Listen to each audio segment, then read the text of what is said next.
buenos días, buenas tardes o buenas noches, según el horario en que nos vean, nos escuchen. Este es el ciclo de entrevistas multipolar que intenta, o por lo menos empieza a esbozar, alguna idea de lo que está sucediendo en el mundo, qué está pasando en este orden internacional. Nos llegan noticias sobre distintos puntos del mundo, de distintas geografías, y es parte de nuestra cotidianeidad. Por eso, en este ciclo intentamos desmenuzar, profundizar un poco sobre los actores relevantes en este orden internacional, cuáles son sus causas, un poco de su historia, qué relación tienen con América Latina y cómo eso repercute en Argentina, en nuestro país.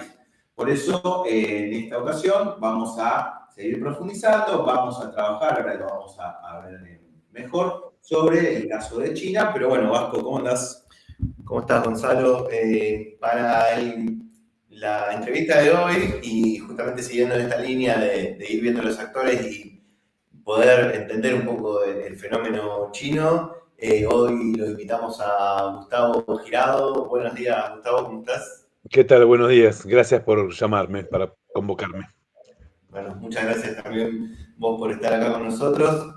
Vamos a explicar un poco quién es Gustavo. Nosotros cuando empezamos a ver, digamos, vimos un currículum bastante extenso, tuvimos que resumirlo, así que te pedimos disculpas anticipadas, Gustavo, si es que tuvimos que abreviar alguna cosa. Eso se llama calendario. Gustavo es magíster de Relaciones Internacionales de Flaxo y licenciado en Economía de la UBA. Actualmente se desempeña como director de la carrera de posgrado de especialización en estudios en China contemporánea de la Universidad Nacional de Lanús, y también es director del Centro de Estudios de Investigación Sino-Latinoamericano en la misma universidad, la Universidad de Lanús. Se desempeñó como consejero y cónsul general en la Embajada Argentina en la República Popular China desde el 2022 hasta junio del 2024, más o menos, ¿no? Sí, hace un par de meses que regresé. Bien, entonces, o sea, justamente por eso te llamamos hoy acá, para entender el fenómeno chino.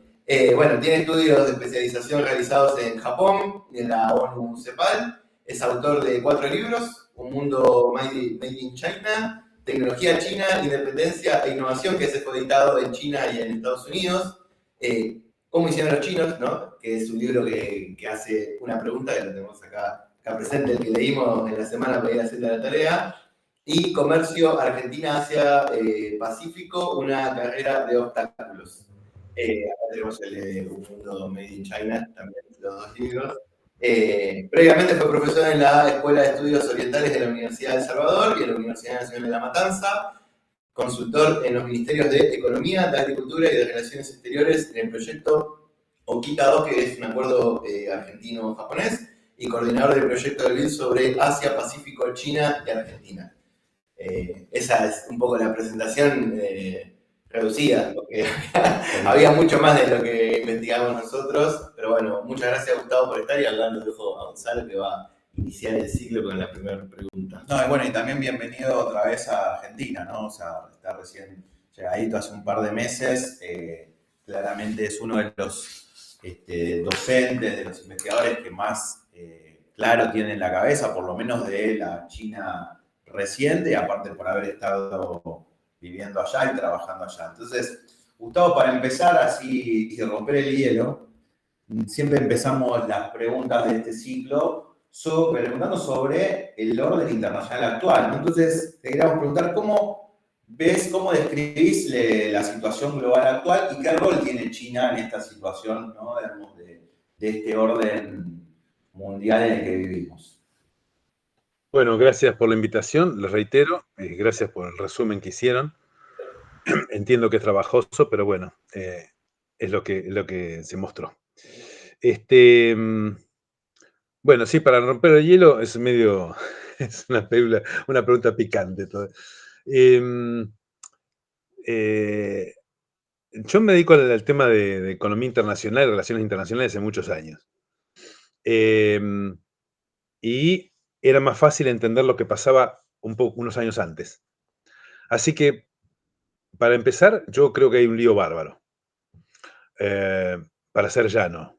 Y ese lío, si empezás a horadar, si empezás a rascar, a tratar ahí un poquito más en profundidad, me parece que se representa con que algo que estuvo vigente durante mucho tiempo se está resquebrajando y se están acomodando las piezas de algo, no es un mundo nuevo, sino que es el mismo mundo, pero en el cual hay un orden que plantea, lleva las banderas de un nuevo orden que, sin ser absolutamente diferente, hace unos planteos bastante diferentes al viejo orden que se está resquebrajando. Gramsci lo diría, algo que no termina de morir y algo que no termina de nacer. Estamos en un mundo en el cual justamente a todo es un lío, es muy difícil reconocer intereses de forma clara porque hay muchas cosas que están sucediendo al mismo tiempo, hay muchos espacios que se están debilitando y a la vez muchos que están cobrando fuerza y diversas alianzas que antes eran impensadas. Y también alianzas que se rompen, que antes era impensado que se rompiesen. Para ser sintéticos, lo que se rompe es el viejo orden que yo lo llamo post-Bretton Woods, es decir, el mundo que se arma después de la Segunda Guerra Mundial. El mundo que se arma después de la Guerra Mundial está diseñado, regulado, establecido, formateado. Los patrones, normas y estándares que se fijan ahí lo hacen los ganadores de la Segunda Guerra. Básicamente Estados Unidos y Gran Bretaña.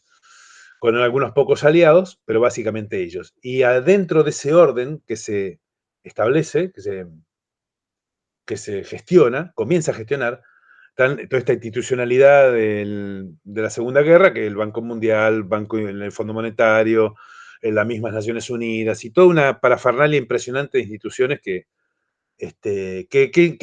encierran un orden propio, encierran un orden de los ganadores, encierran el orden, por lo tanto los valores, porque la gente que constituye eso, son los que ganaron.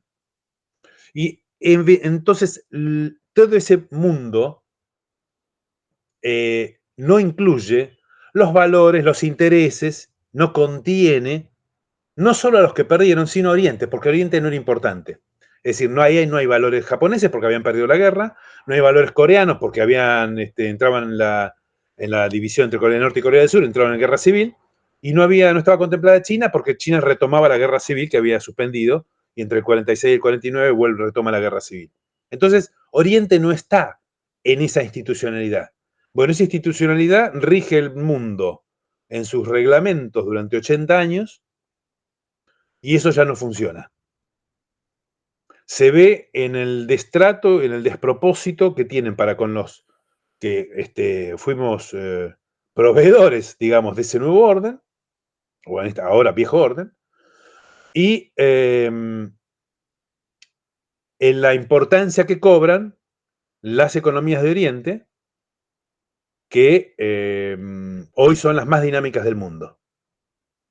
Entonces, lo que ha pasado en Asia es extremadamente importante,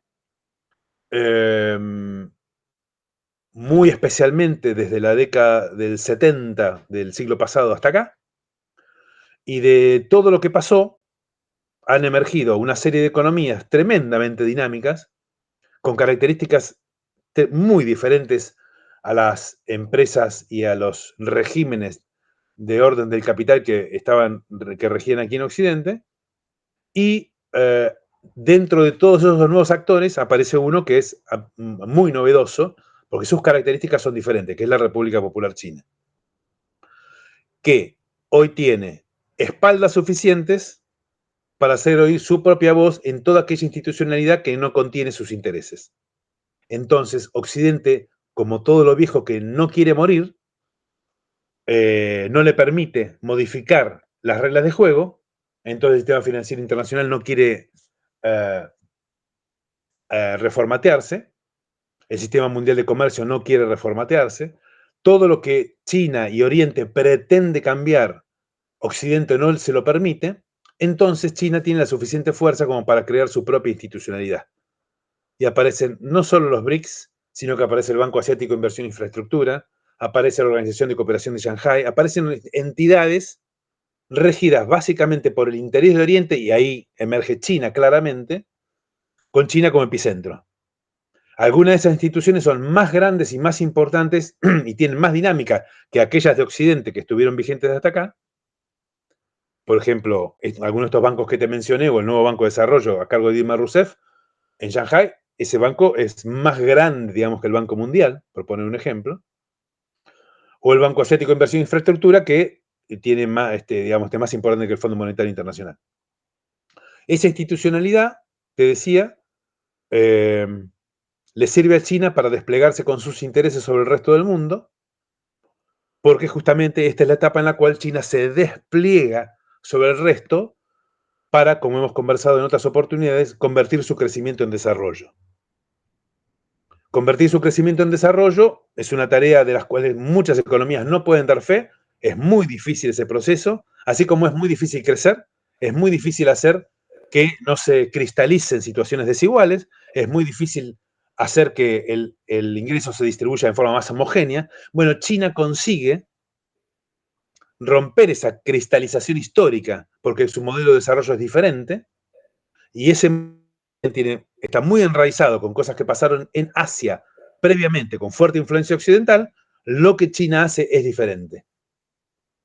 Porque China es muy consciente del grado de dependencia que tiene de Occidente desde hace un siglo y medio, básicamente 2 siglos, y ha pensado muy firmemente de qué manera dejar de ser dependiente de Occidente para no transitar otro siglo de humillación, como ellos estigmatizan o le ponen el sello, al siglo que va entre aproximadamente 1850, por poner una fecha totalmente, digamos, fuera de marco, y el final de la Segunda Guerra, 1946-1949, que es cuando gana la revolución de Mao Zedong en China. Entonces, en ese siglo de humillación, el no volver a transitar por él, China sabe que tiene que pagar costos, pero tiene espalda suficiente como para diseñar un mundo diferente en el cual ellos sean protagonistas, pero básicamente el mundo se construye en función de sus intereses ahora también. Y como economía en vía de desarrollo que se considera, se cree que puede ser vocero de las economías en vía de desarrollo. Hay ruidito ahí. Y en ese nuevo orden que plantea China, de modificar el sistema financiero internacional, de hacer un mundo de win-win, digamos, de ganadores y ganadores, en los cuales, en un mundo en el cual nadie es ingenuo, estamos hablando con un país extremadamente importante, con empresas que juegan el juego capitalista muy bien y lo hacen con mucha fuerza y son muy competitivos a nivel internacional. En ese mundo nuevo, China trata de imponer desde ese nuevo lugar sus estándares, sus patrones, sus normas, en todos aquellos espacios donde todavía no están registradas. Esos espacios son aquellos en donde el conocimiento es muy importante. Por lo tanto, lo que China decide hace varios años atrás, para dejar de ser dependiente, es hacerse dueña de ese conocimiento. Hacerse dueña de ese conocimiento es invertir en educación, básicamente, hacer que la gente esté mejor generación tras generación, es decir, el nivel de bienestar promedio mejore sistemáticamente dentro de la población, pero hacerse del conocimiento es fundamental. Aquí tendría que entrar en cuestiones un poco técnicas, que tienen que ver con la economía política y la balanza de pagos y las divisas y todo eso. Pero voy a ser sintético y creo que la gente puede entenderlo bien. Cuando una economía es dependiente, la plata se le va por lo que paga por patentes, royalties, dividendos, y las transnacionales se llevan los beneficios. Son 4 líneas de la balanza de pagos que la plata sale cuando un país crece, se desarrolla, pero es dependiente. Crece, se desarrolla, pero es dependiente, porque las capitales internacionales están radicados en su territorio, trabajan allí y se llevan la patente, lo que les corresponde por patente, lo que les corresponde por beneficio, que son su ganancia, lo que les corresponde por royalties y los dividendos de las acciones. La deuda externa, el interés de la deuda externa, es el último componente de esa parte de la balanza de pagos. Todo país dependiente, ese número es rojo, bien grande. Cuanto más dependiente sos, más rojo es el número. Vos podés tener una balanza comercial extraordinariamente positiva porque vendés todo el petróleo, vendés toda la soja, todo tu recurso lo vendés y entra mucha plata por tu venta de producto primario, ponele. Pero toda esa plata se te va en los mismos renglones porque sos dependiente, ya que el conocimiento no es tuyo. Bueno, China sabe eso. Entonces China sabe que si quiere crecer, tiene que tener tecnología. Pero si no es dueña de la tecnología, vamos a seguir pagando, no vamos a diseñar nada. Si esto no tiene mi idioma, no voy a ser dueño de nada. China decide canjear a cambio de todo eso, y estoy siendo muy sintético, China decide cambiar hace varias décadas, a cambio de ese conocimiento, lo único que tiene potencialmente interesante para Occidente, que es su mercado. Entonces China canjea lo que tiene a cambio de lo que no tiene. Paulatinamente se va haciendo de ese conocimiento. Eso es una historia muy interesante, muy digna de estudio, pero lo puede hacer porque es un régimen casi de partido único, es una democracia nominal, digamos, que funge como régimen de partido único, con un proyecto del que el Politburó lleva mano muy firme, con un Estado prácticamente omnipresente, en donde las empresas más importantes del país están muy vinculadas en términos de interés empresarial, alineadas con los intereses nacionales. ¿Por qué? Porque China es un proyecto colectivo, no es un proyecto individual. En la medida que se aunan los intereses individuales, se alinean detrás de un interés colectivo, el Politburó encabeza esa demanda nacional y las empresas también, porque si no, no se podían haber convertido en lo que se convirtieron. El Estado las ayudó a que se conviertan en esto, y esas empresas hoy disputan palmo a palmo lo que dije al comienzo: las normas, las regulaciones, los patrones y fundamentalmente los estándares en aquellos espacios de manufactura donde se disputa básicamente el futuro. 5G, 6G, defensa, satélites, armas, y de ahí tengo para rato. Ahí China en algunos elementos tiene ventaja. Y eso es la pelea que estamos viendo visiblemente para nosotros desde el año 2018 con Trump, con lo que ustedes leyeron como guerra comercial. Pero ese es la punta del iceberg. Todo lo que estaba por detrás es básicamente quién maneja las palancas de la acumulación del capital, donde hay una mayor tasa de beneficio, que son los segmentos estos donde la inversión es impresionante, pero solo puedes hacerla si tenés recursos humanos calificados. Entonces, antes tuviste que tener profesionales, y antes tuviste que tener universidades, y antes tuviste que tener buena secundaria, y antes tuviste que tener buena primaria, y antes de todo eso la gente tiene que comer. Todo eso en su orden inverso fue progresando en China paulatinamente durante décadas. Y se bancó la que viniera. Bien, Gustavo,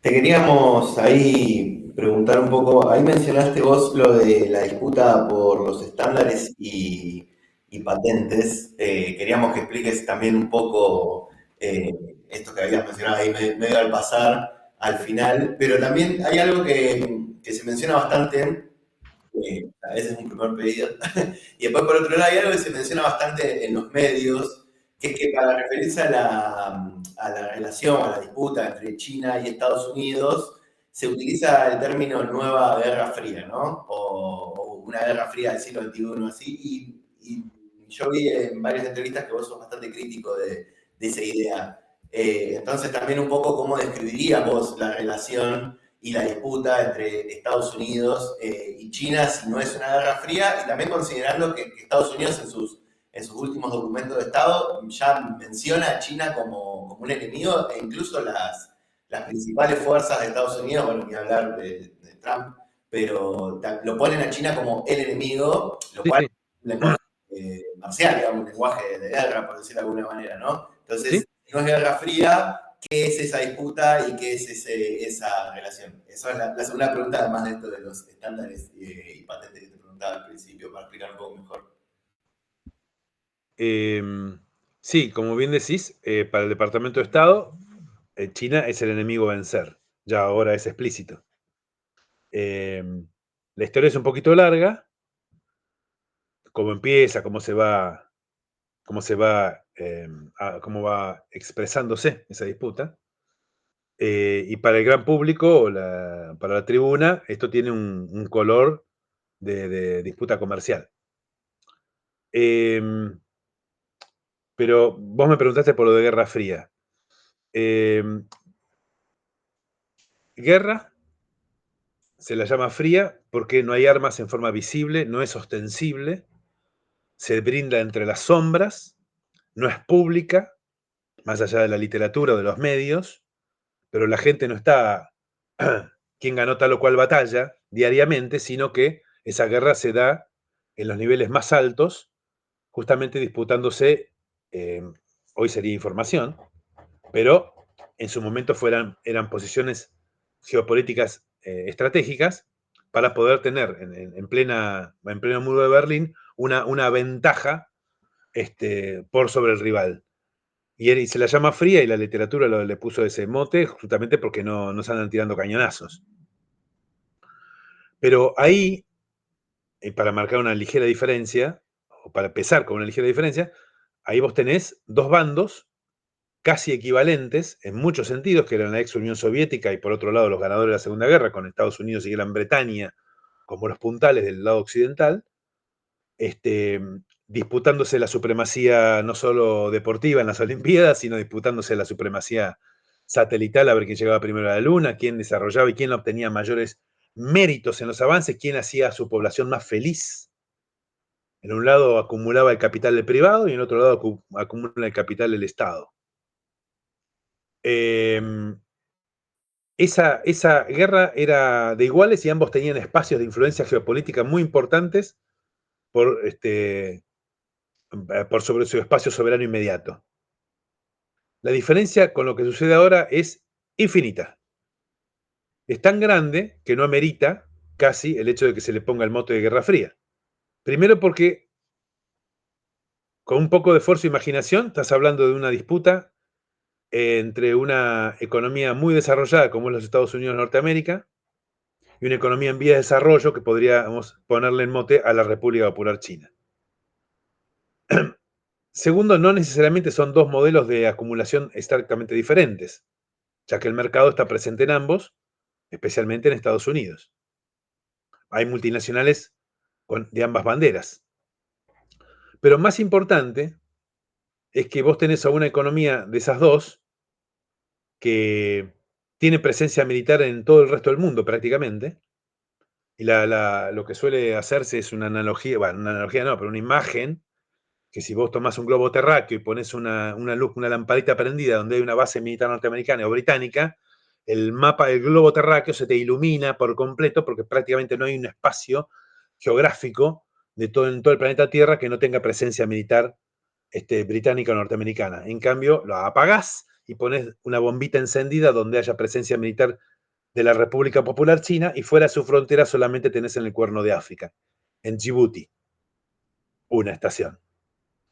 A pedido, eso es un tema que tiene que ver con los llamados piratas del petróleo y todo eso. Por el Cuerno de África, por donde pasa, por el estrecho de Hormuz, pasan los barcos petroleros que vía Océano Índico y Península de Malaca luego llevan el petróleo por el sur a la República Popular China, por el Mar del Sur de China. Entonces, vos ahí tenés que las problemáticas en principio son diferentes porque uno tiene una actitud extremadamente belicista y de fuerte grado, con alto grado de intervención sobre el resto del mundo, mientras que la otra economía no. Vos tenés una economía que ataca países para extraerle sus recursos y tenés otra que comercia para hacerse de los recursos, que no los invade. Entonces, dando un paso más para atrás y tratando de ver un poco el bosque, yo te diría que para hacer la comparación con la Guerra Fría del siglo pasado, vos tendrías que ver qué cuadraditos, qué aspectos constituyen la definición de una Guerra Fría, qué cosas tienen que darse, y vos tildás los cuadraditos, los casilleros, en forma total para el caso de Gran Bretaña y Estados Unidos y la ex Unión Soviética durante el siglo pasado.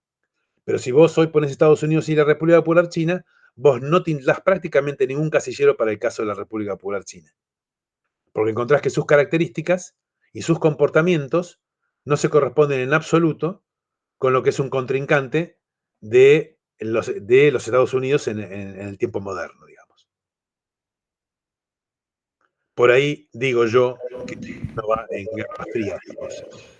Buenísimo. Sí, o sea, Y la última, porque no me quiero olvidar de esto, porque vincula con el resto de la respuesta.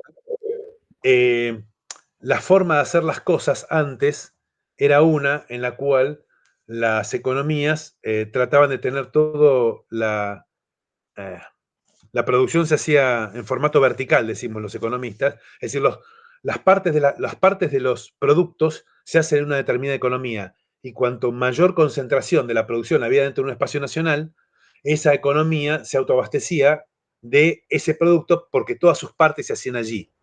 Bueno, el mundo de hoy es absoluto y radicalmente diferente, y no solo las multinacionales están presentes en prácticamente todo el mundo recién ahora apareciendo algún tipo de restricción, pero hasta hace poco sin restricciones, sino que ahora se definen cómo se hacen las cosas en determinados lugares, y las cosas ya no se hacen dentro de esa geografía nacional, sino que es un diseño de cómo se hacen las cosas alrededor del mundo a partir de la influencia tuya con tu propio capital sobre todo el proceso productivo.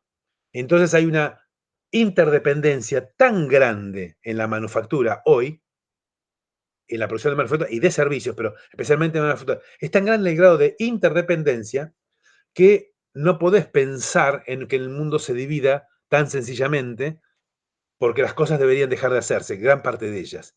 Este no es el mundo de 70, 60 años atrás. El mundo actual de las cadenas globales del valor no existía como tal hace 70 años. Y esto es absolutamente central para comprender la diferencia entre una disputa entre Estados Unidos y la ex Unión Soviética y una disputa entre Estados Unidos y la República Popular China de hoy. Sí, claramente ahí lo que se empieza a ver es que hay niveles de interdependencia, ¿no? Digamos, con distintos grados más que de una guerra que abre el mundo en términos incluso ideológicos, ¿no? O sea, porque en la Guerra Fría también se podía contemplar una disputa por ideologías, ¿no? Sí, En sí, qué sí. predominaba. Y en este caso parecería ser, o por lo menos del lado de los chinos no parece darse ese fenómeno. Tal vez sí desde el lado OTAN o norteamericano, nuevas formas de guerra cultural y ideológica que ubican a los chinos como los malos de la película, ¿no? Que ya es algo que han hecho históricamente con sus distintos competidores y enemigos. Pero ahí quería sumarle una pregunta a esto, porque también es parte de un debate sobre la caracterización de China, y me parece que vos lo venís explicando muy bien en cuanto a diferenciar el momento de la Guerra Fría de este momento, las formas que tiene China de generar su nivel de desarrollo independiente, o por lo menos soberano. Pero viste que hay una discusión sobre la caracterización de China como un nuevo tipo de imperialismo, ¿no? Vos ahí cómo lo ubicarías, ¿no? O sea, que claramente, digamos, ahí hay que retomar el concepto de imperialismo. Sin embargo, a veces se usa también de forma medio superflua, digamos, sin mucha profundidad, pero existe esa caracterización de China como un nuevo tipo de imperialismo, ¿no? De discursos que te dicen, bueno, no queremos el imperialismo norteamericano que padecemos siempre, pero tampoco queremos el imperialismo chino, ¿no? Que está atado con esta otra caracterización que veníamos haciendo. Ahí, ¿cuál sería tu lectura de eso? Y antes de la pregunta, también hacer una breve complementación de lo que venías diciendo, que es esto de los estándares y las patentes, ¿no? Que me parece que estaría bueno como desarrollar, y yo creo que ahí un ejemplo claro, está en uno de tus libros, tiene que ver con, por ejemplo, en términos de los estándares, cuál es el ancho de las vías de tren, ¿no? O sea, o si lo traemos más a la actualidad, ¿qué tipo de enchufe se va a usar universalmente? Si va a ser el tipo de enchufe europeo, el tipo de enchufe norteamericano, el tipo de enchufe de China, ¿no? O el tipo de energía de los cargadores celulares, porque si es 220, ¿no? Sí. O de No, mira, 110. esa cuestión es tan importante que está bien que pase desapercibida, porque es tan grande. Vos leyendo un libro ves el tema de los enchufes y lo entendés. Pero el enchufe tiene que estar hecho con determinada manufactura. Tiene que estar hecho con determinado plástico. Y eventualmente la parte de metal tiene que tener determinada aleación. Bueno, eso incluye determinados materiales que están en ciertos lugares y no están en otros. Entonces, ¿qué es la iniciativa de la Franja y la Ruta? Una de las estructuras chinas con las cuales se despliega con sus intereses sobre el resto del mundo. Es la forma más gráfica, usando el tren, porque ellos tienen la vanguardia tecnológica en gran parte de la tecnología del transporte ferroviario, es la forma más gráfica de entender la Belt and Road, esta del despliegue y de ir, yo hablo así, van con sus estándares en los vagones de una vía que ellos mismos están construyendo. Ellos hacen la vía, pero antes firman un convenio con el país vecino para que las vías pasen por ahí. Esa vía le sirve a China para llevar sus productos y traer los productos del país en cuestión.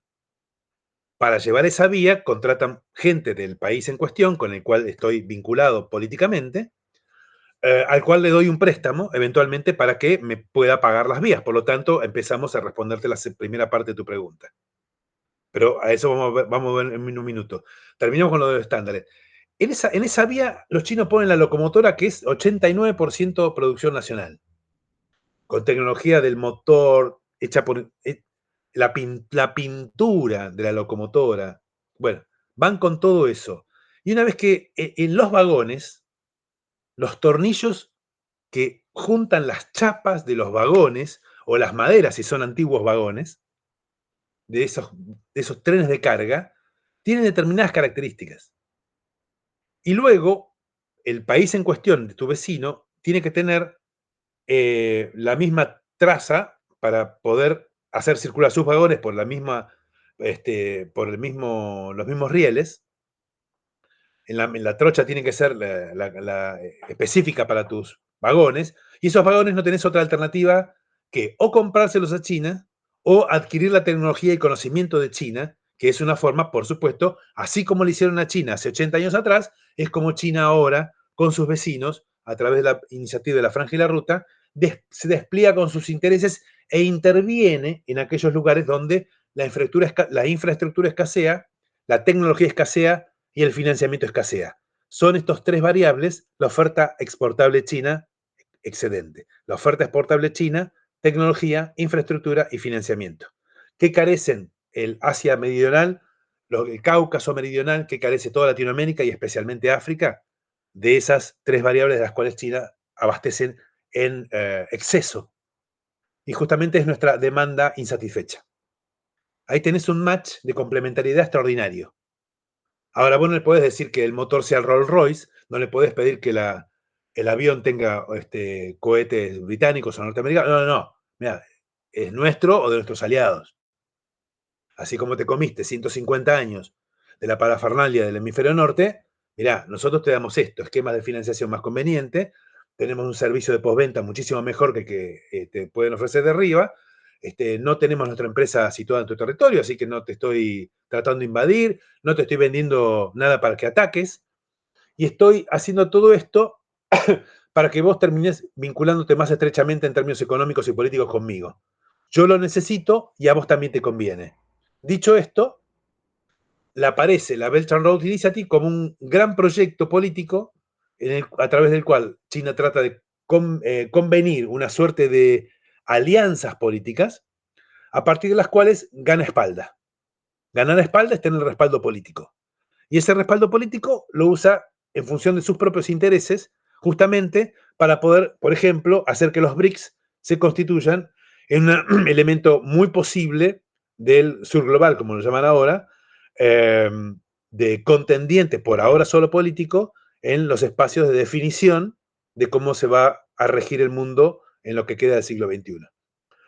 En ese, digamos, esa es la parte de la iniciativa de la Franja y la Ruta que te quería mencionar, porque me parece muy expresivo de qué manera el mismo tren que sale de Beijing y llega ahora hasta Lisboa, cruzando todo Asia, Medio Oriente, y llega hasta el extremo occidental de Europa, es el tren chino que va llevando lo que a China le interese que lleve.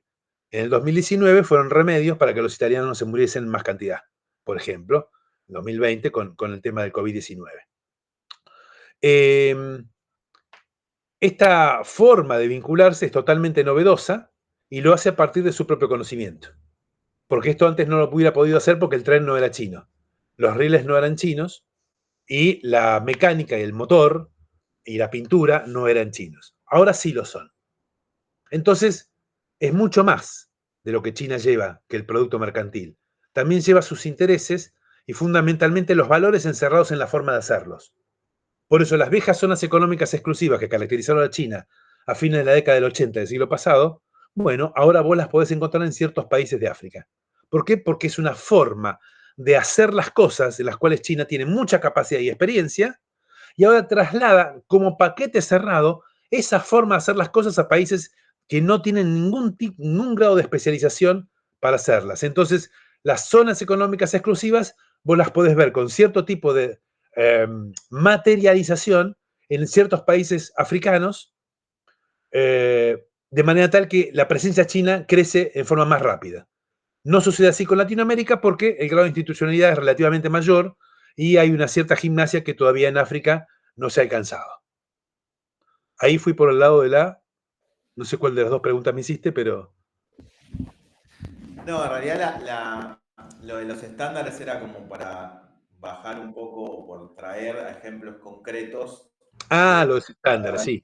estándares, ¿no? Que es básicamente quién define la forma, los materiales que van a ser la base sobre los productos, que a veces ni siquiera lo pensamos, pero detrás de esos estándares de producción hay toda una disputa sobre quién lo instala. A nosotros nos Absolutamente. es algo dado por hecho. Y traigo un ejemplo que me pasó hace poco, que tenía que arreglar una zapatilla de enchufe, ¿no? Y cuando quiero sacarle los tornillos, eran esos tornillos que es como una especie de estrellita, que son los estándares chinos. Entonces, cuando trato de abrirlo, no puedo porque tengo o el destornillador Phillips o el destornillador Común. común.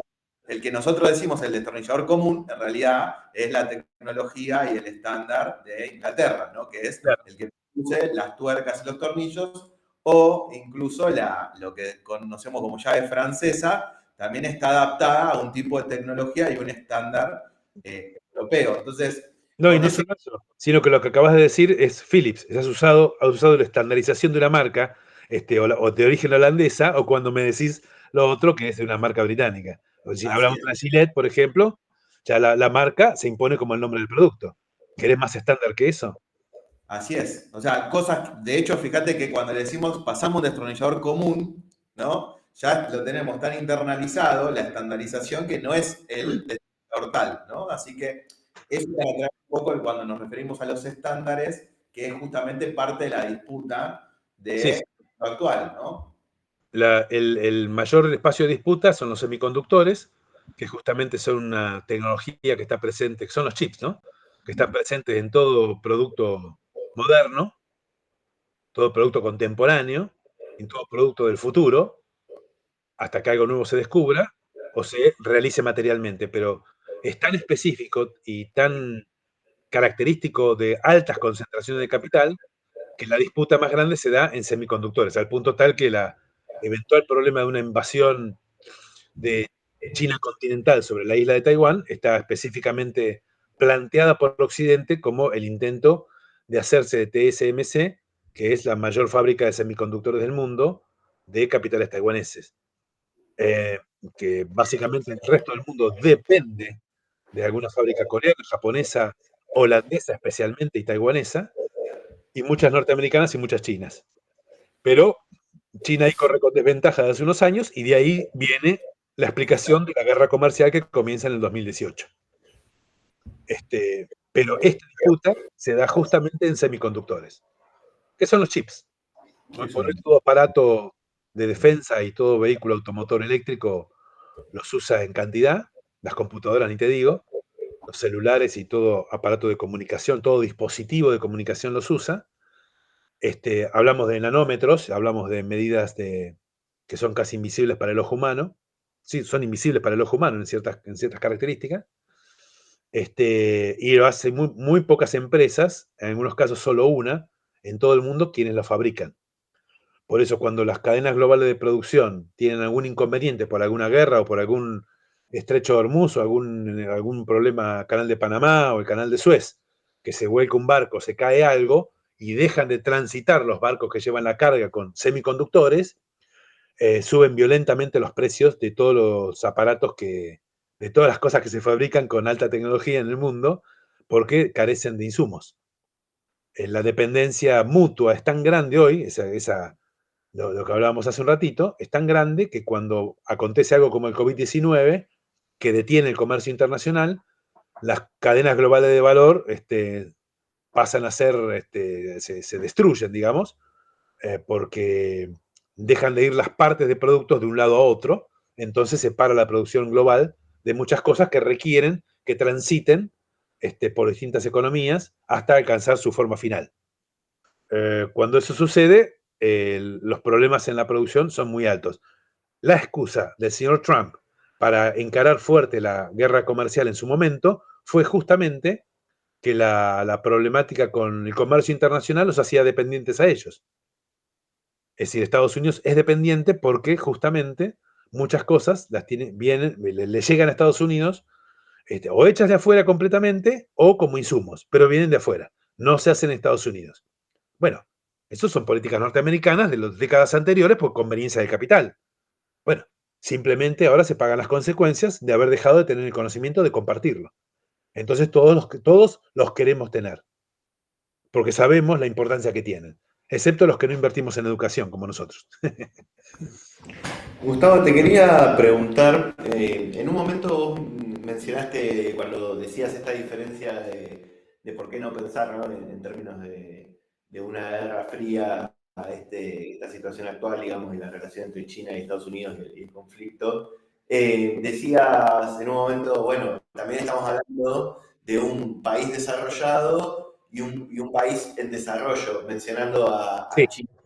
Quizá en la concepción mucho más general, es decir, China es una potencia, o sea, cualquiera entendería o diría que China es ya un país desarrollado. ¿Por qué vos hacías esa diferenciación de decir un país en desarrollo? Y también preguntarte un poco si China sigue siendo, o en qué aspecto sigue siendo China un país dependiente, ¿no? Y por otro lado, también, ¿qué lugar en este desarrollo que vos decís, y que ya bastante tiraste, tiene la tecnología, ¿no? O sea, ¿por qué todavía sigue siendo un país en vía de desarrollo y si es China un país dependiente y en qué aspectos es dependiente aún? Bueno, me hiciste 4 preguntas juntas. Sí, es verdad. Yo estaba pensando en la respuesta y me mataste con otra, me mandaste otra, me mandaste otra. Mirá, lo que dice el Banco Mundial y el Fondo Monetario Internacional de lo que es una economía desarrollada, tiene que cumplir una serie de parámetros. Los parámetros son del mainstream, que es lo que justamente ustedes y yo, educados en Argentina, estudiamos, porque no tuvimos mucha alternativa. Entonces nosotros también estamos muy formateados. La forma de comprensión nuestra también está bastante restringida, porque tenemos estas categorías analíticas aprendidas justamente de toda esta documentación generada en el hemisferio norte. Entonces ustedes llaman desarrollados una economía cuyo nivel medio de ingresos es uno determinado, de ahí para arriba es desarrollado o muy desarrollado, donde el nivel educativo, el nivel de desarrollo personal y el nivel de bienestar es muy alto, y ahí siempre caen, por supuesto, las economías nórdicas, Suecia, Noruega, Finlandia, Dinamarca, qué sé yo, y por supuesto Estados Unidos, Canadá, y ahora siempre anda mojando Australia por ahí. Fundamentalmente, estas que estoy mencionando, que son siempre traídas como ejemplo, porque no tienen las manos tan sucias como Francia o Gran Bretaña, o Suiza, si se quiere, y ahora en ese rango también puedes meter a Corea. Si esas son las economías desarrolladas, estas que te acabo de mencionar así medio volitivamente, tenés otras que están en un rango medio, pero que no alcanzan la categoría de economías desarrolladas porque el ingreso medio de su población es menor al de las anteriores. En ese caso, China está en ingresos medio-medio, Argentina supo estar casi siempre en ingresos medio altos, y nosotros siempre en la categoría de economías de ingreso medio, ahora estamos en ingreso bajo, medio bajo, con niveles de PBI per cápita promedio cercanos a los que puede tener un país africano desarrollado o digamos, en vía de desarrollo, pero de alta performance. Supimos compararnos siempre con Sudáfrica y Australia, ahora ya estamos bien por debajo de ellos, medido exclusivamente en estos términos, ¿no? Como les estoy mencionando recién. Los niveles de pobreza e indigencia nos ponen en un lugar muy, casi hasta vergonzoso, teniendo consideración del lugar que ocupábamos antes. En ese sentido, si vos te parás en los niveles educativos, vos podés decir que la República Popular China es una economía en vías de desarrollo, de ingresos medio altos y con tendencia a mejorar rápidamente. Si vos ves los niveles de ingreso medidos en términos de lo que es el ingreso por día, en dólares por día, o el nivel de consumo por día, que es distinto, Banco Mundial y Fondo Monetario, vos tenés que el nivel de gasto o de consumo por día de una gran cantidad de chinos, de los 1.400 millones que son, es muy bajo. Y ahí te tira el promedio nacional bastante para abajo. Eso hace que China tenga un ingreso medio menor que el nuestro. Pero, ¿qué sucede? Abril del 2000, ¿cuándo fui yo? Abril del 2022, China termina con la indigencia. Entonces, en China no hay más indigentes. En abril del 2022, lo que ellos llaman pobreza extrema, por un problema de traducción, se acabó. En China tenés muchos pobres, pero no tenés indigentes. Eso no ha ocurrido en ninguna economía desarrollada. Vos todavía tenés indigentes en economías desarrolladas e incluso en estas que he mencionado. Por lo tanto, si la cantidad de indigentes forma parte de las variables que vos tomás en cuenta para saber si una economía es desarrollada o no, vos podrías decir que China es una economía desarrollada, pero en ese caso Estados Unidos no es desarrollada. Entonces, ¿qué hacemos? Juntamos todo. Juntás su capacidad prestable como economía con financiamiento propio, es decir, la banca de capitales locales. Juntás su capacidad tecnológica, su capacidad militar, su nivel educativo, juntás su nivel de ingreso medio, bla, bla, bla, y bueno, China te queda como una economía de ingresos medio altos, pero todavía en vías de desarrollo, porque aún tiene mucha gente en pobreza. Esa gente en pobreza es algunas decenas de millones, que en términos relativos es nada, porque es el país que más rápidamente acaba con la pobreza año a año, en todo el mundo. Por lo tanto, si China acaba con la pobreza año a año muy rápidamente, China rápidamente debería dejar de ser una economía en vías de desarrollo.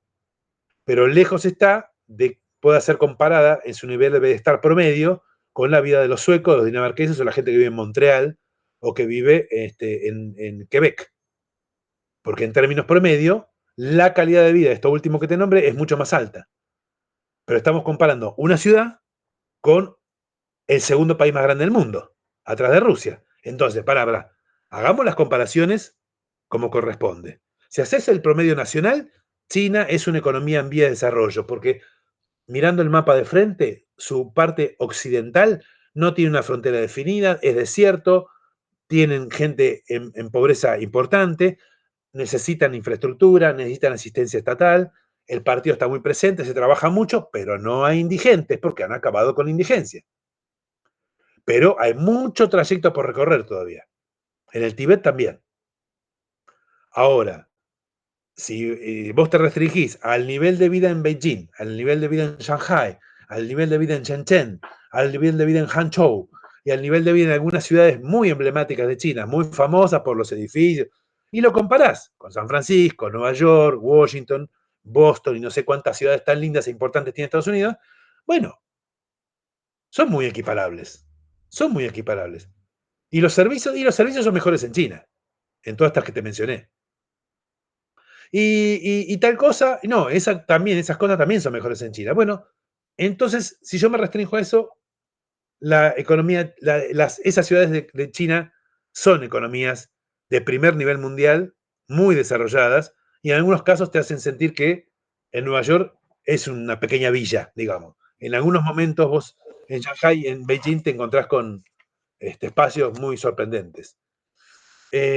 No, y Gustavo, una cosa más ahí, es interesante ver esto que venimos conversando, ¿no? Que tiene que ver con qué parámetro medís, ¿no? Y es interesante cómo vos ubicás esto, bueno, qué consideramos desarrollo o no desarrollo.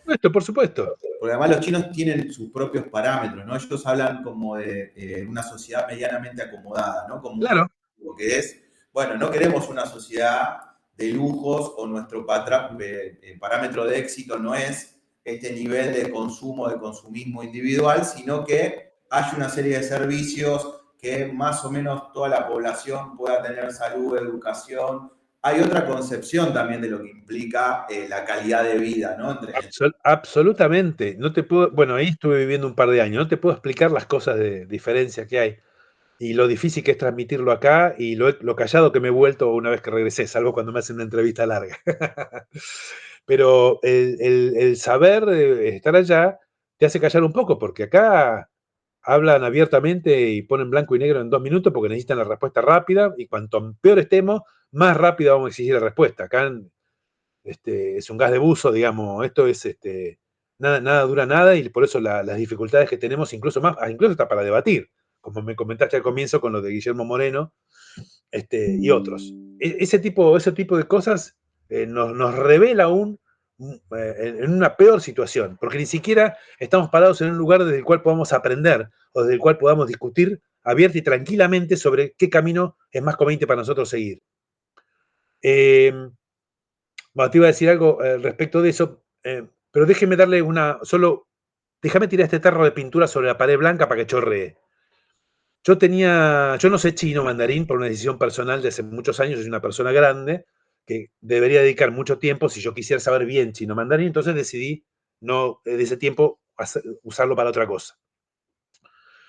Pero yo tenía en mi departamento unos 200 canales de televisión en el cable, de los cuales 190, 195 son en chino. Me importa solo decirte que unos 45 o 50 canales eran telenovelas. De esos, el 90% eran novelas históricas. La historia novelada.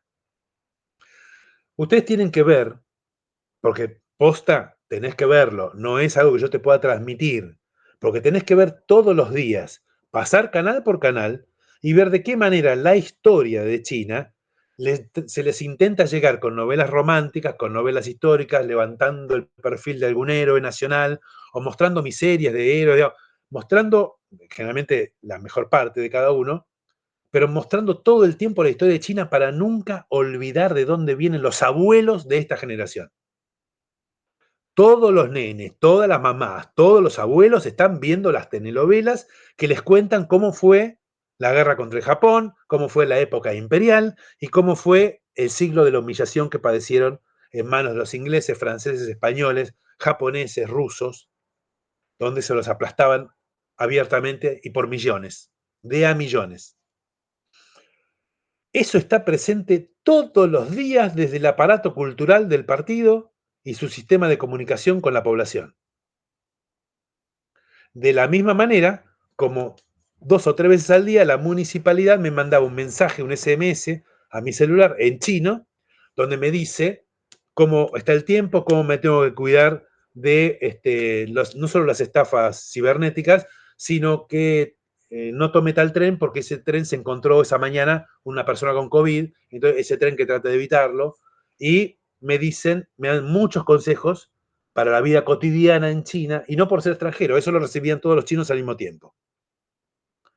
La presencia estatal es muy fuerte, pero yo no escuché en 2 años, en 35 años que llevo dedicados a China, no escucho que la gente me lleve aparte para hablarme mal del sistema, que por supuesto les imponen muchas restricciones, pero les imponen restricciones hasta donde yo entiendo, porque se necesitan para tener un fin colectivo que es conveniente para justamente el colectivo chino. Entonces, en ese sentido, entiendo yo, aceptan conceder libertades individuales en función de un bien mayor, que es el bien colectivo. Y eso se nota. Defendiendo un poco criterios, digamos, que son muy discutidos, muy poco transferibles, naturalmente. Lo de desarrollo, para dejar saldado eso, si vos te atenés, perdón, a caracterización que hacen los organismos multilaterales, China es una economía en vía de desarrollo. Si te haces un poco más el piola y mirás más variables y es un poco más abierto en mente, y mirá, la verdad que la cosa fea de la gente indigente en el primer mundo, no, en China no aparece. Entonces China podemos decir que es más desarrollada que muchas economías de Occidente que viven muy bien. Digamos, los inmigrantes lo que padecen los inmigrantes en Italia, o lo que padecen los inmigrantes marroquíes en España, bueno, en China no lo padecen. Ahora, veamos dónde hay inmigrantes. ¿Se entiende? No es tan sencillo que quieran ir a China, porque no es fácil obtener la visa de trabajo, ni es fácil obtener la residencia, porque no van a alentar que vengan extranjeros a trabajar a China cuando el régimen es muy estricto respecto de tu conocimiento, de tu capacidad, del conocimiento de tu idioma. No es sencillo trabajar allí e instalarte, porque el propio chino tiene una libreta, el Hukou, que les impide transitar libremente de una ciudad a otra. Eso está muy ya debilitado, pero hasta hace muy poco tiempo vos no podías ir de una ciudad a otra a 1000 kilómetros de distancia sin una justificación. ¿Por qué? Porque si todos hacen lo mismo, el sistema de infraestructura no aguanta a toda la gente que va a tratar de instalarse en Shanghái. Por eso hay sistemas que impiden que eso suceda.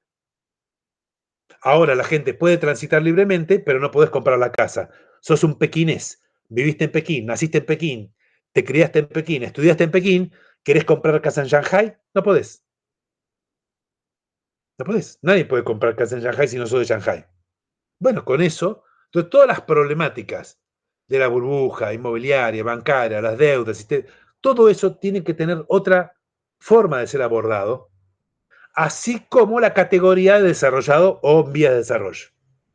Porque no te sirve literalmente las categorías que vos usas acá. Porque con eso nos estigmatizaron en Occidente durante décadas. Y esto no es así allá.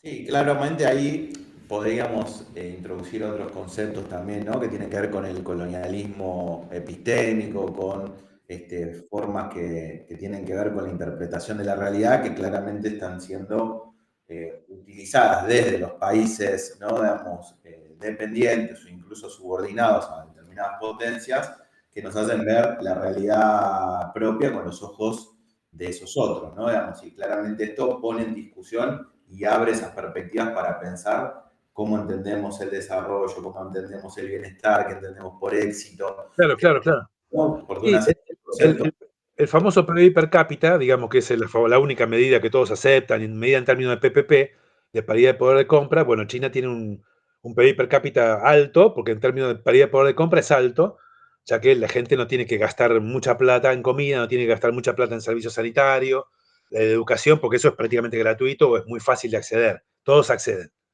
En cambio, en Suecia o Dinamarca, donde les dije antes, bueno, no es tan sencillo. Si vos lo medís así, mirá, hay muchos planos en los cuales China es bastante desarrollada. Vos tendrías que definir primero qué vas a considerar para decir, si lo medís en PIB per cápita, bueno, Microsoft, toda la plata que gana, o todo lo Zuckerberg, con Facebook, todos estos tipos que la tienen toda junta, el mismo Elon Musk, que la tienen toda, y son los grandes 10 tipos de la super pirámide. Bueno, de la plata que tienen, eso no se derrama sobre el resto de la sociedad norteamericana. Dan empleo, efectivamente dan empleo y seguramente pagan impuestos.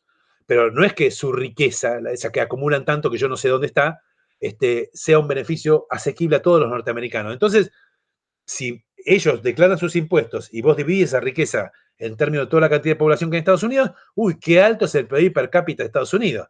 Sí, pero tener la población de raza negra no tiene donde arreglarse los dientes. Entonces, no estoy tan seguro que sea justipreciable ese parámetro. En China eso no te pasa. Entonces, este, eh, porque las multinacionales chinas de multi tienen poco, sí son transnacionales, pero de multinacionales poco, porque no hay mucho capital extranjero en las empresas de capital de origen chino. Pero son multinacionales porque están presentes en muchas naciones. Y tienen parte de sus activos en la bolsa de Hong Kong, donde hay británicos que compran, hay norteamericanos que compran, hay franceses que compran. Entonces debe haber parte del capital de Huawei en manos de privados occidentales. Pero ¿sabes qué? Es la cooperativa más grande del mundo, donde el CEO cambia cada 6 meses. Entonces, todos los empleados de Huawei, uno de los líderes tecnológicos en 6G del mundo, es una cooperativa. Está re difícil de entender. Es re difícil. Yo te cuento cómo nació, cómo avanzó, pero es re difícil conseguir información también. Pero hay que saber eso, digamos, para comprender discusiones. O cuando aparece un Jack Ma, un tipo, el Bill Gates, digamos, chino, bueno, agarró el gobierno y dijo, mirá, no podés hacer esto. Se quejó públicamente, lo mataron. Lo hicieron desaparecer 6 meses de los medios y dividieron su imperio en 6 empresas diferentes. Esto sucedió hace 2 años. Es el tipo que vino a ver a Macri. Jack Ma es el tipo. Bueno, se afilió al Partido Comunista recientemente, porque si no fuera por el Partido Comunista, él no hubiese sido Jack Ma. Y ese reconocimiento vos lo ves todo el tiempo.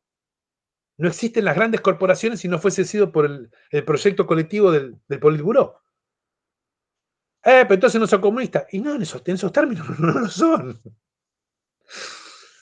No, ahí es interesante también ver la relación o qué rol tiene el Estado, ¿no? En este tipo de Sí, sí. crecimiento económico y desarrollo. Es importantísimo eso. Es importante.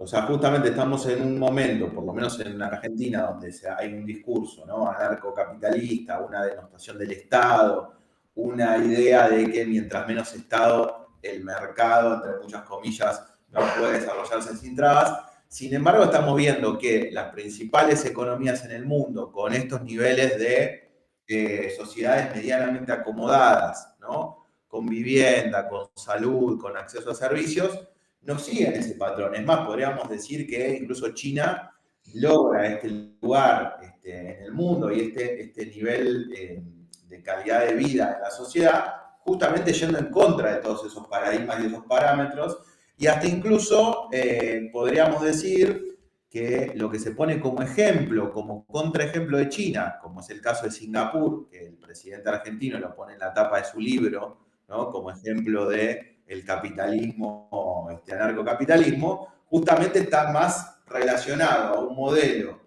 al estilo chino que un modelo anarcocapitalista, ¿no? Sin embargo, hay todo un discurso construido ligado a lo que implicaría, digamos, todo lo negativo con los chinos y posición en el mercado. Y cuanto más pobre sos, más permeable sos justamente a esa influencia. Entonces, sos mucho más fácil de convencer y sos penetrable, digamos, con el discurso que tenga más fuerza de penetración. Entonces, el tema comunicacional y educativo es absolutamente central.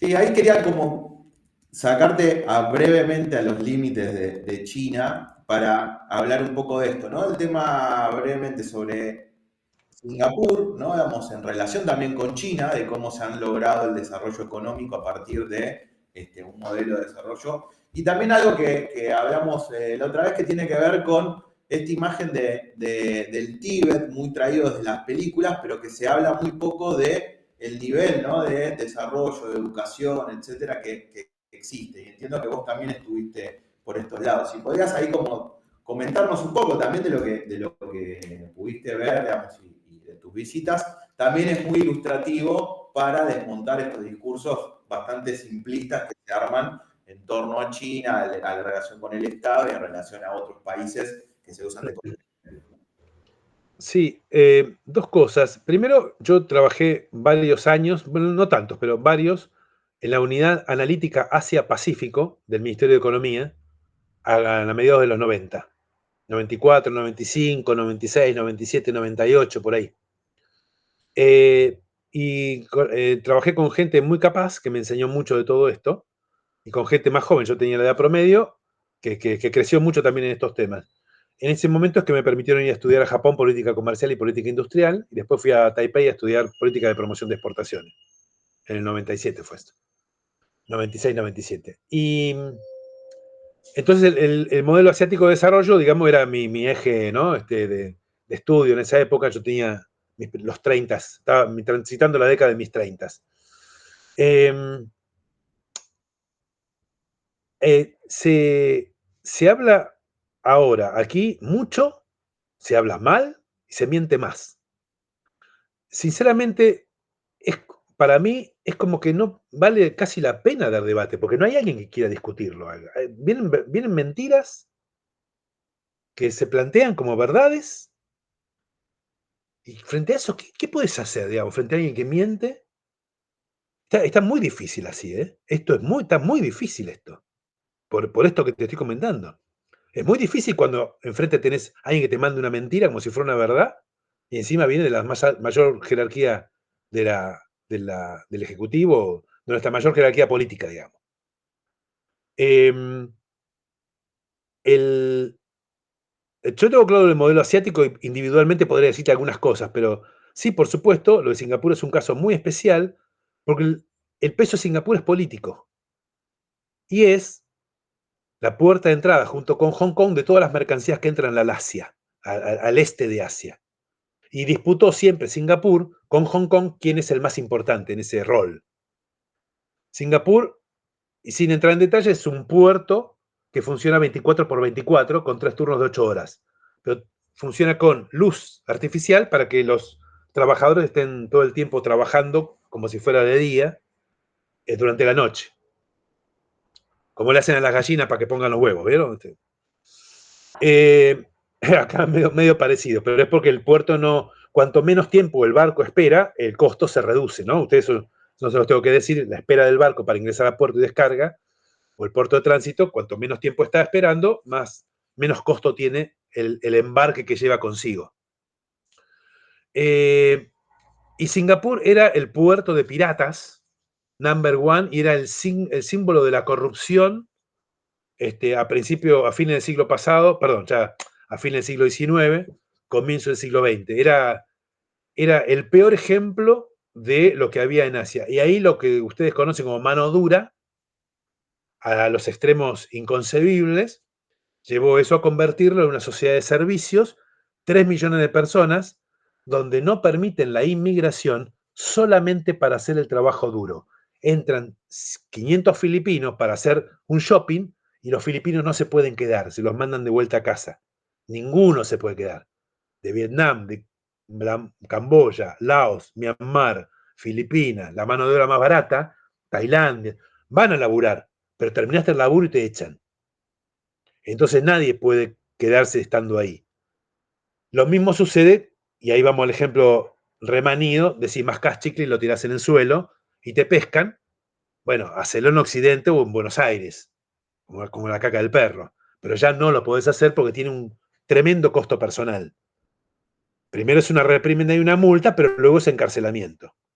Lo mismo con la droga porque vas al paredón de fusilamiento. Me pasó en mi visa para entrar a Taiwán por primera vez en el 97, me pegaron el papel que dice que tengo que saber que me pueden fusilar si me encuentran marihuana, por ejemplo, de marihuana en adelante. Y vos aceptás esos términos y no puedes entrar allí. Muy estrictos y muy rígidos con eso en gran parte de el Asia del Sudoriente. Yo no sé qué demonios dice el presidente con Singapur y todo eso, y te puedo asegurar que no me importa en lo absoluto. Pero sí puedo saber que las 3, 4 cosas que me han comentado son bolazos. Vos me preguntaste por el Tíbet. De la misma manera que con Singapur, el Tíbet es muy funcional, especialmente para Occidente, en un momento determinado de la historia, pero cuando cambian las condiciones de vida allí deja de ser importante y hoy no lees nada, ni del Tíbet ni del Dalai Lama en ningún lado. Yo estuve allí por temas de políticas de desarrollo hace unos años y yo vi el despliegue de la iniciativa de la Franja y la Ruta. En la época de los monjes tibetanos, el Tíbet es una provincia muy grande, es una región administrativa especial ahora, es muy grande físicamente, pero tiene solo 3 millones de habitantes. Es decir, entrarían varios Uruguay ahí adentro, por decirlo así. Es muy grande físicamente. Es algo realmente muy especial, es muy bonito. Y yo recorrí un poquito nomás.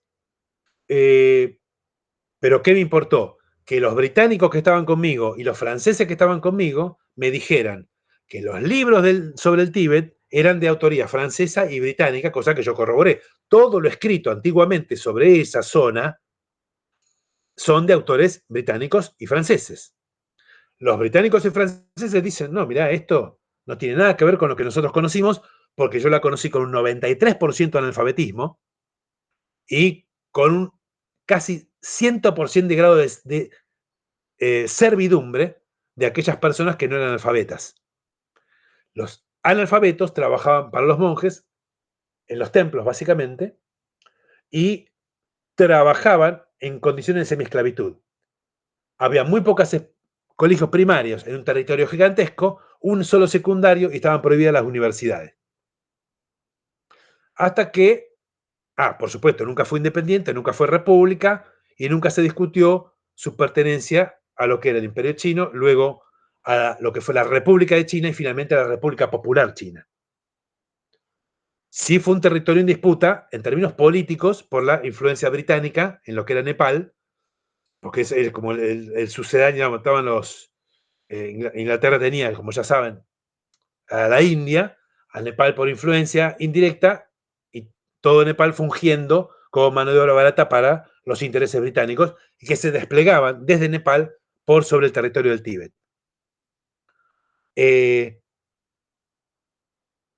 El Politburó viene haciendo un trabajo de despliegue sobre la región administrativa especial del Tíbet, permitiéndole que se autogobierne con delegados del Politburó, pero le ha puesto 2 universidades.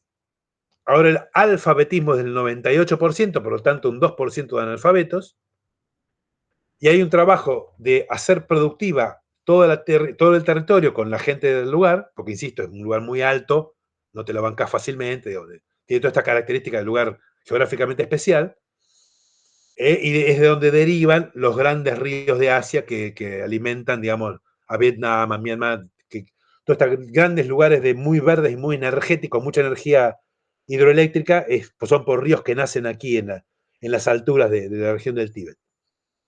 Toda esta zona es muy especial físicamente, geomorfológicamente, y con muy poca población. Entonces, esta población ahora, ustedes verán que no existen las quejas que habitualmente aparecían, comandadas por la inteligencia norteamericana, de rebelión, no aparecen simplemente porque ya no hay masa crítica para sumar gente que se oponga al progreso que le ha llevado la política de la República Popular, y haciendo un trabajo de goteo, como en Xinjiang, pero ahora también en el Tíbet, durante estas últimas 2 décadas han ido venciendo la voluntad, las escasas voluntades independentistas, que no eran tantas, sino con mucho fogoneo de los intereses, vamos a decirlo así, los intereses occidentales. Eso ya no es tan visible, hay un reconocimiento muy fuerte por parte de los intereses occidentales de que eso pertenece y forma parte de la República Popular China, y ya su presencia está reducida a lo mínimo. Por supuesto, hay presencia militar, presencia política, pero fundamentalmente educativa, hay fábricas, se han instalado, por lo tanto, con la gente alfabetizada, la cosa se hace mucho más difícil para volcar la voluntad popular de la gente no alfabetizada en su favor. Hay mucho menos background, como se dice, ¿no? Hay mucha menos masa crítica para la protesta, porque lo único que vieron en los últimos 20, 25 años es progreso. Bien, Gustavo, ya te vamos dejando, vamos haciendo la última pregunta. Varias cosas más igual te queríamos preguntar, pero ya se nos va a hacer demasiado extenso. Te queríamos preguntar centralmente en la relación China y América Latina, digamos, que bueno, igual es un tema en sí mismo, pero ahí obviamente siempre, más que nada en el último tiempo, se puso bastante en la agenda. Bueno, la jefa del Comando Sur de Estados Unidos, hablando justamente de que había que repeler las influencias chinas y rusas de América Latina, y hablando específicamente sobre los intereses de Estados Unidos en la región, centralmente en términos de litio, agua, bueno, algunos recursos particulares. Entonces, parece ser como una zona también, ¿no?, de disputa América Latina, y ahí te queríamos preguntar, en primer lugar, ¿cómo vos considerarías, en pocas palabras, digamos, la relación de China con América Latina? ¿Cuáles son los intereses chinos en América Latina? centralmente en el Cono Sur. Y después, por otro lado, y te hago 2 preguntas, no te voy a hacer como 4, esta vez te voy a hacer solamente 2, que si tendrías que decir 1, 2, 3 cosas que sería bueno que América Latina tome, digamos, del proceso chino, en términos de esto, ¿no? de un país en desarrollo. Bueno, empiezo por lo último porque es la que me acuerdo. ¿Qué cosas son transferibles de la experiencia china? Bueno, muy poco, muy poco, muy poco. Le di muchas vueltas al tema porque la pregunta aparece siempre. Pero hay algo que a mí me genera un poquito de esperanza. Digo, primo, volvemos. Muy poco porque son culturas diferentes y en este momento no hay un país que sea más diferente que la República Popular China que la República Argentina. En un absoluto todo sentido, 100%. Dígame cualquier tema, lo dejamos para otra vez, pero cualquier cosa que ustedes me mencionen, yo les digo cómo es en China y juntos decimos cómo es acá y hacemos una lista que se te van a caer las lágrimas. Para bien y para mal, hay cosas como cuando hablemos de fútbol, te vas a sentir contento porque acá hay éxitos deportivos internacionales que ellos no pueden conseguir ni siquiera a nivel regional. Igual ya se pusieron como meta que en el 2050 tienen que ganar el Mundial de Fútbol, ¿no? Así que... Pero creo que es una de las cosas que más le preocupa a Xi Jinping, el escaso progreso con el tema. Está la mitad de lo que era la Asociación China de Fútbol están presos por corrupción. Así que no la tienen fácil con el tema. Entonces, como te digo, somos muy diferentes y hacemos las cosas de una forma muy diferente. Y Argentina es el que más diferente las hace. Argentina es el que más diverge hoy por hoy en el sentido que sigue China. Otros convergen un poquito más. Otras economías latinoamericanas tienen algún grado de esperanza de poder empatizar, porque convergen un poco más, aunque sea políticamente, ponele Brasil, ponele, ¿no? Algo por decirte así, Cuba, Venezuela. Otros también, no necesariamente del eje del mal. Pero me genera esperanza y es algo en el cual picaríamos en punta. Mirá qué cosa casi contradictoria. Argentina, creo que lo hablaba con Gonzalo, ¿no? Hace poco. Argentina tiene una excelente experiencia en la planificación. Y yo dudo que nos quede mucho en la memoria histórica, porque eso queda, ¿viste? Queden los genes educativos, queden los libros que se escribieron, queden las bibliotecas de las universidades, queden las experiencias de la gente mayor. Mientras dejamos seguir muriendo la gente mayor, obviamente no estamos sumando en este sentido. Pero si Argentina radicalmente cambiase el sentido que está siguiendo hoy, si Argentina cambiase radicalmente o deja de tener el sentido que tiene hoy como país, como Estado-nación, yo pienso que una de las cosas que podría rescatar de China es abrevar en ellos para reaprender los esquemas de planificación y cómo se llevan a cabo por parte del Estado. El Poder Ejecutivo Nacional podría reverdecer los viejos esquemas de planificación que Argentina supo desarrollar mucho en un momento de su historia, tuvo importantes éxitos y a Argentina le fue muy bien mientras planificó, porque tenemos escasos recursos, si bien tenemos por demás recursos naturales, ustedes ya saben que están en manos de privados mayoritariamente, y si no están en manos de privados, nuestra constitución modificada en el 94 pone los recursos en manos de las provincias, por lo tanto, hacer planes nacionales es aún mucho más difícil. Por eso les digo e insisto que tenemos un sentido muy divergente. Si esto no fuese así, recobrar nuestro sentido planificador podría ser algo que podemos aprovechar con los chinos y tanto un sistema impositivo como un sistema de estímulo a la producción, como esquemas de sustitución de importaciones, como esquemas educativos que te permitan hacerte del conocimiento. Si vos reverdecieras un Instituto Nacional de Semillas, si vos reverdecieras una Junta Nacional de Granos, como tiene en Canadá, como tiene en Australia, como tiene en Estados Unidos, si vos reverdecieras cosas que dijiste en un momento de tu historia que esto no sirve para nada, bueno, quizás pudieras volver a tener precios testigos sobre los productos que más exportás, podés volver a tener unos esquemas impositivos que sean progresivos, podés volver a tener una economía que sea más justa, quizás un poco más soberana y ligeramente más libre, que te permita tomar decisiones sin romper con nadie, sin ir en contra de Estados Unidos, sin ponerte de traste con la Unión Europea, simplemente depender ligeramente menos de ellos en virtud de que vos tomás tus propias decisiones, que van en un sentido propositivo de tus propios intereses. Esto no va en contra de Uruguay, esto no va en contra de Chile, no va en contra de Paraguay ni de Bolivia. Al contrario, bien debiéramos ir con muchos de ellos un poquito más juntos en algunas de estas cosas que nos interesan, que tienen que ver con los intereses regionales. Y te voy a unir esto con la siguiente pregunta. Porque justamente por esta ausencia de lo que te acabo de mencionar, es que a vos te cuesta mucho decidir qué demonios querés hacer con China. No solo Latinoamérica no tiene la más remota idea qué es lo que quiere hacer con China, como subcontinente sudamericano, sino que tampoco a nivel subregional, lo que puede ser la Alianza del Pacífico, lo que puede ser el Mercosur, que no tienen la más remota idea de qué es lo que quieren hacer, sino que sus intereses a nivel intrarregional también son divergentes, porque lo que quiere Brasil es diferente a lo que quiere Argentina, lo que quiere Uruguay es diferente a lo que quiere Argentina, sino que además, a nivel país, tenés intereses divergentes, porque aquí todavía no hemos discutido qué es lo que queremos hacer con China. Entonces no hay consensos, ni siquiera a nivel partidario de qué es lo que se quiere hacer. Por lo tanto, ningún partido, ninguna agrupación de partidos, ningún frente puede tejer alguna estrategia al respecto porque no lo ha discutido.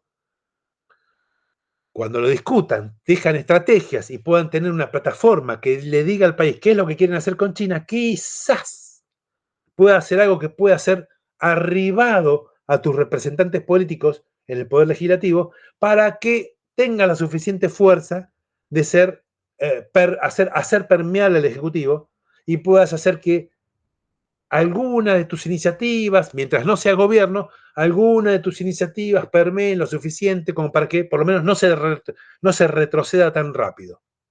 Quizás allí en el Mercosur puedas llevar a alguna instancia parlamentaria común en la cual puedas discutir algunas cosas y en todo caso poder llegar parcialmente a poner espalda contra espalda en vez de mirarnos todos de frente, porque justamente en términos de negociación, ¿quién se aprovecha de esas divergencias subcontinentales? China. Y por supuesto obtiene lo mejor que quiere de cada uno de nosotros en la medida que nosotros no nos podemos poner de acuerdo. Cada reunión CELAC-China son un sellado de lo que trae el Ministerio de Relaciones Exteriores chino ya escrito. Pasó 3 veces. No se cambia en una coma, ni un punto y coma se cambia. Yo he conocido alguna esa documentación previa a que tengan la reunión. Y vos ves que no hay, que no. Sí, deberíamos de acá. No hay una reunión previa de los poderes ejecutivos latinoamericanos a una reunión CELAC China, tal que el único interlocutor que elige China para discutir políticas globales, que es la CELAC, porque no soporta la diferencia de nuestras miradas sobre cuestiones globales, no pueden entender que tengamos tal grado de irracionalidad para ponernos de acuerdo en algo, que nos tiene que atender individualmente. Como no puede hacer eso, no nos distingue, nos junta en un solo espacio, la CELAC. Y cuando nos juntamos en la CELAC, nosotros ni reuniones tenemos. Entonces, la pelota está acá, la pelota la tiene Argentina, la pelota la tiene Mercosur, la pelota la tiene Sudamérica, la pelota la tiene Latinoamérica. Fui de menor a mayor. China te dice, bueno, vendeme más. ¿Qué tenés para venderme aparte del recurso primario? Ah, no, es lo único que soy competitivo. Bueno, ¿qué querés? ¿No venderme más? No, se voy y se lo compro a otro, lo compro a Estados Unidos. Soja, le compro aceite a soja, le compro harina a Brasil. ¿Qué es lo que no me querés vender más? ¿Por qué? Porque te primarizás. Bueno, vendeme, ok, ¿qué me vas a vender? ¿Chips, semiconductores? ¿Partes de satélites? Bueno, ok, entonces cambiemos la proteína vegetal por proteína animal en tu territorio. Te mando capitales chinos y hacemos grandes espacios para hacer carne en vez de venderme la harina de soja para alimentar mis cerdos y mis pollos. Ah, no, perdón, tenemos un problema medioambiental acá. Bueno, ¿cuál es tu problema medioambiental que no tienen en España y que no tienen en Dinamarca? Que son una 32ª parte de tu territorio y son los principales exportadores de carne de cerdo del mundo. ¿Qué es lo que no podés hacer que ellos sí hacen, sin tener problemas medioambientales? Parece que son influencias de otro, porque si no, no se puede creer. Te perdiste esa, todos te perdiste. Bueno, esperemos que parte de este pequeño granito de arena abone a esa discusión, ¿no? De cómo desde Argentina, desde las fuerzas políticas, sociales, académicas, empiezan, ¿no? A estudiar en profundidad, con datos serios, ¿no? Que podamos entablar esta discusión, estudiar y desarrollar un modelo propio, ¿no? Digamos, con planificación estatal, que ponga los intereses de las mayorías populares por delante, pensando en nuevos paradigmas comunitarios del buen vivir o de una sociedad medianamente acomodada, para decirlo en estos términos, pero claramente, como vos decís, la pelota está en nuestro lado, ¿no? O sea, no podemos discutir cómo nos relacionamos con otros si no sabemos todavía qué es lo que queremos de los otros, o incluso no sabemos ni lo que queremos ser todavía, ¿no? O sea, que es parte de la discusión. Y que justamente estamos en un contexto donde los pasos que se habían dado en pos de una integración, una unidad latinoamericana que te permitía incluso pararte frente al mundo con otra espalda, con otro nivel cultural, con otra capacidad de producción, con la complementariedad económica, etcétera, etcétera, parece que está retrocediendo por fuerzas que han logrado llegar a los gobiernos en distintos países, pero que claramente nos ponen el desafío, sobre todo a los distintos espacios en Latinoamérica, en particular en Argentina, en empezar a discutir seriamente cómo es esta relación y en entender qué es ese modelo y cómo se dio ese proceso de desarrollo con tecnología nativa en un mundo que claramente, además de todos los problemas que podemos enumerar, también tiene el desafío de cómo se adapta a la incorporación de estas nuevas tecnologías que están transformando sin dudas el marco comunicacional, relacional y hasta incluso comercial en todo el mundo y que todavía no terminamos de comprender, incluso que implica todo lo denominado como inteligencia artificial, que los chinos ya están avanzando, están dando discusiones sobre eso, están desarrollando tecnología en ese sentido y en nuestro país todavía no tenemos ni siquiera muy claro, digamos, para qué ni cómo ni qué rol tiene el Estado en este sentido. Así que eso, Gustavo, te agradecemos enormemente todo tu tiempo, la pedagogía con la cual has desarrollado estos 500 años de historia de Asia-Pacífico y los últimos 50 años en particular, que la verdad que es una tarea titánica de tu parte, así que bueno, agradecerte y esperemos seguir dialogando y aprendiendo mucho más. Pudimos pimponear algunos otros países, Japón, Singapur, etcétera, etcétera, pero bueno, ya te estaremos convocando y molestando con tu tiempo para que podamos profundizar también en estos debates. Ok, ¿cómo? Bueno, gracias por todo entonces. Nos vemos. Muchas gracias. Bueno, esto fue una nueva entrevista multipolar. Esperamos que nos sigan escuchando. Pueden seguir nuestro canal de podcast, en nuestro canal de YouTube o nuestro boletín, nuestro dossier escrito para quienes les guste leer. Ahí, para quienes son un poco más vagos que no les gusta leer, les decimos que en la versión escrita de las entrevistas que estamos haciendo también agregamos la referencia bibliográfica, las citas que se hacen, los libros. Y dicho sea de paso, también recomendamos los libros de Gustavo que mencionamos. Acá también los volvemos a mostrar para quienes los vean.